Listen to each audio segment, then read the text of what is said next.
tonight, Steve welcomes Batman. And the star of over 600 adult films, Chuck Steele. And now, your host, Steve Cooper.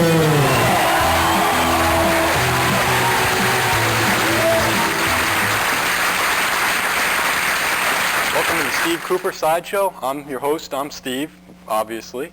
And today we have two interesting characters. We have the defender of Gotham City, Batman, the Dark Knight, and also on our show, the kids will love this, star of over 600 adult films, Chuck Steele is on the show. But first, let's welcome Batman. Batman, why don't you come in?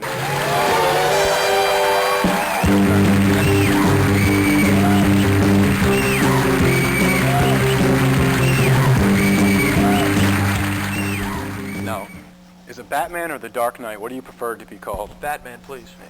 The Dark Knight have a stigma to it, or is there any reason? No, it's just a myth. It's something I've built up, something the citizens call me. It's kind of like a pet name. Oh, I see. Now, have you seen the latest Batman feature, Batman and Robin? Unfortunately, I did, yes. You didn't like it? It was terrible. Why didn't you like it? It was an accurate portrayal of myself. It was an inaccurate portrayal of Poison Ivy, Robin, everything. All right. Are you a fan of the animated series or the original TV series with Burt Ward and Adam West? Well, the animated series really gets my life. It's a grim, gritty picture of Gotham City, of myself, you know, how I have to deal with scum out there in the streets every day. And then you got the early series with those two homos running around. I mean, it's just like they just came out of the closet, right into the tights, right on the screen. Okay, Batman. Do you feel that Hollywood has accurately portrayed you, not only as a man, but, you know, as a bat as well in their Hollywood productions? I believe they've taken my life, they've taken everything I've strived for, and they've just turned it into something just to make money. I think you can buy T-shirts of it. For those of you who don't know Batman, we're going to roll a clip just to show what Batman does. Boo!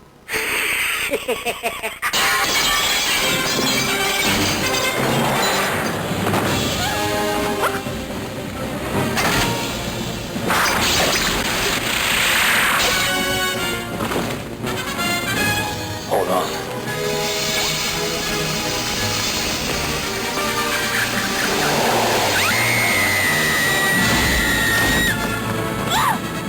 Get those wonderful toys. Pretty amazing, huh? Would you say that's what you do every day?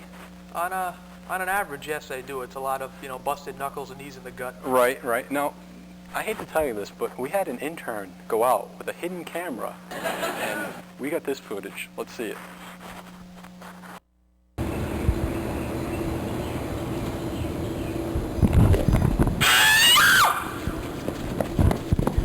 Batman, you gotta help me. That man stole my purse. Here's a quarter. Call someone who gives a shit. Thanks a lot.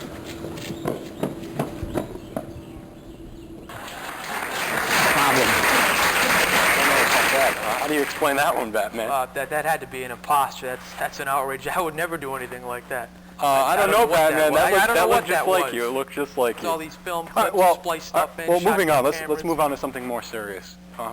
Your parents were gunned down when you were a young child by a petty thief.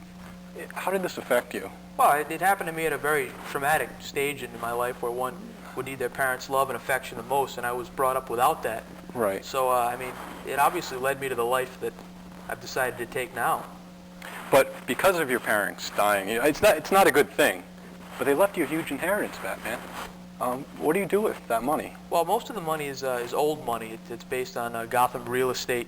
It's very old, and it actually, just it being the Gotham real estate and what it's tied up in, it just makes me money sitting there. I've taken that money, I've turned it into the Wayne Foundation, the Wayne Company. Everyone knows the Wayne Foundation. Waynetronics. I've turned it into many of those things and many charitable contributions as well.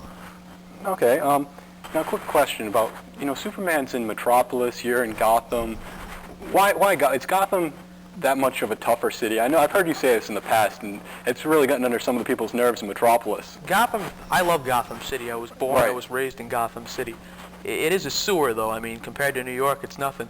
Metropolis is a cakewalk. You got that big blue clown up there who just thinks because he can fly around. Actually, he can't even do much of that anymore ever since his powers changed. The guy's, no, let me finish. The guy's a piece of garbage. I can't stand Let's go on to your villains. villains in Gotham, including the Riddler, Ra's al Ghul, the Penguin. Is there any one that seems a little tougher than the other one? You know, do you have trouble dealing with one more than another? Well, each one presents their difficulties in their own right. Ra's al Ghul, for example, the guy's He's been alive old, right? he's been alive for 10,000 years. 10,000 years. And when fighting a villain like that, it takes you on a global level. I mean, I'd have to fly to Tibet, Budapest, you know, Islam, someplace like that, somewhere those countries. But and I'm out of Gotham City, so the crime goes on, you know, while I'm not there. But as far as the Joker, the Riddler, it's just they're just so maniacal, so devious. You never know what to expect next. It's always different.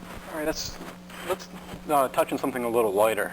Now, a lot of ladies out there want to know about Batman. Boxers or briefs? Actually, I prefer to go commando, if you will. I don't like a lot of room in my tights. Right. You know, I'm bouncing from rooftop to rooftop, throwing high kicks, grappling on the ground. Here's a personal question for me. With all that rubber on, I mean, have you ever been in the middle of a crime fight and said, hey, I need to go to the bathroom? Well, actually, yes. But due to my excellent discipline, I'm able to go past that. But if you don't mind. Sure. Okay. Oh, have a seat, Batman. I don't know if that's going to be edited out or whatever. Now, what about this Boy Wonder? A lot of people think it's gone past that of a normal, you know, relationship. I mean, what's so wondrous about Boy Wonder? He's got the tights. I mean, again, a lot of that you have from the critics who I think are just coming out with their latent homosexual tendencies. It's all brought about by, I think, people who are just jealous. I mean, the kid had his parents gunned down. I took him in. I could relate to that. I trained him to take his fear and channel it into something, into anger, something he can use to defend the people. And speaking of Robin, you have a new Robin now, and Tim Drake, yes. Because I know the old one, the original Robin, you didn't get along with for a while there. Are you getting along with him a little better now? Actually, yes. We've reconciled. There was a lot of. He expected more out of me as a. Excuse me. So as bad arms there. As a father, and I really didn't give that to him. But actually, he's doing quite well at his own in Bloodhaven, which is up a state from Gotham City, which is a terrible city in its own right, and he's doing quite well up there. So he's fighting crime. He's doing yes. So you're proud of him. Yes, he's taken on a new identity as Nightwing. Nightwing. Now, speaking of Superman, because we touched upon this earlier, but I'd like to go back to it, is that he entrusted you with the last piece of kryptonite on the Earth. Why would he do such a thing? Because he's an idiot, really. As soon as he turns his back, he's going to get it right in there. I'll make a nice little dagger on it. Pull one of his kidneys out. He's also a superhero. Why would you do that? He's a punk. He's a cupcake. Come all on that, now. that crap, him Come and his on. big blood. No, I'm getting He's got tired. a red cape. No, I'm getting tired of him. I hate that guy. Now, Batman, it's not just Superman, because we had Spider-Man on the show last week, and your name came up, and he said, quote, if I see that bat freak on the street any day of the week, I'll go medieval on his ass. What's your reaction to this? Well, I don't get well along with Spider-Man. He came to Gotham City a little while ago chasing the villain Venom, who's in a symbiote costume. He's an alien, actually. Right. And we don't get along. Our two methods of crime fighting differentiate. His wife's pretty hot, but, you know, I mean, I've had my shot. But it's just... I'm sorry, but I'm going to have to go. The bat signal's up. What are you talking about? Yeah, you wouldn't believe, you wouldn't get it. I'll get up. All right, we'll be right back with Chuck Steele.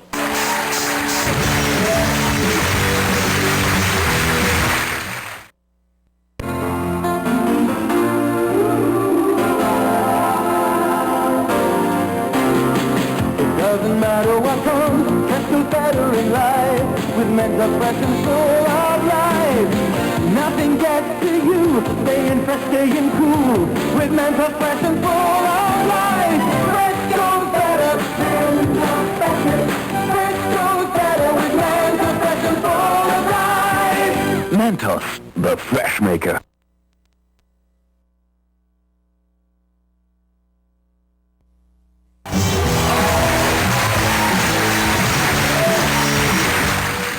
Welcome back to the Steve Cooper Sideshow, and you're in for a treat because there's only a false alarm for Batman. He's right over here. He's going to sit through as we talk to our next guest. Ladies and gentlemen, please welcome to the show the amazing Chuck Steele. How you doing? Have a seat right over here. Now, Chuck Steele, is that your real name, or did you just pick this name up? It is my real name. It is your real name. You just popped out, and your mom said Chuck Steele. Okay. How long have you been in what we in the industry call the biz? God, about 15 years. 15 long years, or have you enjoyed your work? Yes, I've enjoyed it very much. I imagine most of us would. What made you decide to become an adult film star? It's pretty much, a lot of it is who you know. Like, I was on the set. I was on the set of Cannonball Run 2. I was Burt Reynolds' stunt double. And I met Jamie Farr. No. Okay, good. I met Jamie Farr, who was also in the film, and he introduced me to some friends, and that's how I got in. And the next thing you know, I have my own line of marital aids out. That's amazing, Chuck. Your resume claims that you've been in over 600 films. Is this a reliable figure, or are you just trying to hype yourself up so you get more business? Until I get more what? Till you get more business, or you're already so well established, you probably don't have to ask anyone. Yeah. Are people knocking down your door? 600 films sounds good. You lose count after a while. Now, what are some of your favorite films? My favorite films? I love them all. I enjoy making them all. Do you like portraying one part more than another, or? I pretty much like... They say you're a genius, as far, in the field. Well, a creative mastermind, if you will, please, really. Please. That's right, ladies. I enjoy making them all, but some of my favorites are The Breeders, Heinfeld, and the Casting Call series. Now, have you had any bad films, or is there anything that you haven't enjoyed doing, like it was just a poor experience for Chuck Steele? Well, I was in a pilot back in the 70s. I played Larry on the original Three's Company. Right. Yeah. He was kind of a cool character, wasn't he? He was, and I played him a lot better than Richard Klein. You don't like Richard Klein? Richard Klein, I think, slept his way into that role. But I have a question, though. You had curly hair at that time, and now it's straight. I mean, are those your natural locks, or was the curly hair? These are my natural locks. Those are your natural locks right there. Is it really that black and everything, or? Yes. It is. Now, rumor has it that you were going to join a seminary after high school. Is this true? I mean, I have a hard time believing Chuck Steele, one of my personal heroes, was going to, be in a seminary. Seems kind of ridiculous. I was seriously considering it at that time in my life, and then I found out what seminary really meant. Right. I decided against it. Now, where do you see yourself in 10 years, Chuck? I'd like to be working with children, underprivileged urban youth. So is this kind of like changing gears, or are you still going to continue your work? I mean, believe it or not, it gets boring. Because I've heard you say in the past that you find it to be the most, socially redeeming arts, the field of adult films. Do you still hold this belief, or? Yes, I do, but I've had my fun with it now, and now I'm just doing it to pay the rent, pretty much. Now, it goes without saying, especially for all you ladies out in the audience here, that Chuck is a true ladies' man. But is there like a one and only for Chuck Steele? It wouldn't be fair for me to pick just one. I love them all. You love every woman. You don't have like a special one. Have you ever thought about getting married? No. You've never thought about getting married? Nope. You just enjoy, you're swinging out there, and you're the happening guy? Wouldn't you? Well, I mean... Wouldn't you, Batman? No, I'm sorry, that's not for me. I do have a question for you, though, real quick. I'm kind of a disciplined guy. Would you say that pornography, that's a discipline you have to take upon yourself? Yes, it is. It's a lot more difficult than a lot of people think. Now, in between shoots, though, Chuck, getting back to the host here, sorry, with all due respect, Batman, what do you do in between your shoots, You have a lot of free time, I imagine, or maybe not. Just adventurous stuff. I heard someone out there say drink Gatorade. That's pretty fun. Right. Well, I like to hike. I like to mountain bike, mountain climb, bungee jump. So you actually stay away from the whole other scene, the whole adult scene? Yeah, that's a different aspect of my life. Right. Now, did you have a number that you wanted to show the people for your videos? Oh, yes. If you'd like to buy one of Chuck's videos, it's right on the screen, right here. Okay, another we have that. you always wear glasses out? Because I hear people say whenever you see Chuck Steele, he's always wearing sunglasses. Is that a sign of your coolness, do you think? I mean, you see like guys like Howard Stern or whatever, they're always wearing sunglasses. I just like to wear them. You just like to wear them, eh? These lights are pretty hot too, so they are. They're bright, Like, hot. you You look all sweating. sweaty. I mean, I'm used to being hot Well, and sweaty. that's because you're Chuck Steele, and never mind. Chuck? Chuck. Just making sure you're here. So going back to the Three's Company bit there. Mm-hmm. Now, why were you passed up? It's Richard Klein, they said, just was better for the role, and I was in school at the time. I was studying socio-political. At the time, you know, we had Richard Klein saying that Chuck Steele's a no-talent loser. He didn't deserve the part. I thought that was a little harsh. I mean, do you think those were statements just made in? I mean, he got the part, and he's still disparaging you. I mean, I don't feel that's the right thing to do.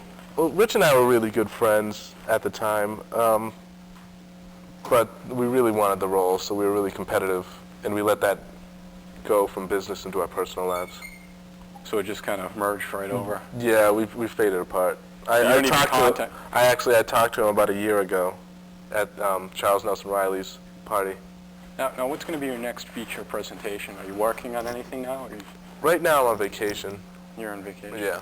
And how long is this vacation going to last? It's kind of like a little hiatus? Yeah, just a, 2-week vacation. That's it? Then you're right back in the business? How long does it take to make a movie, just out of curiosity? I mean, do they cut and then, work with it, or what? It takes about 5-6 days, maybe, to cut a film. Sometimes Pretty longer. interesting. All right, thank you very much for watching the Sideshow. We'll be back next week with hopefully some more interesting characters, but everyone give a big round of applause for Batman and Chuck Steele. We'll see you next week. Steve Cooper's Sideshow is sponsored by WXIN Radio, reaching all areas of the campus with its 27 watts of explosive power. Overnight accommodations provided by Tyrell's Crack House in scenic South Providence. Have yourself a crack whore and a smile.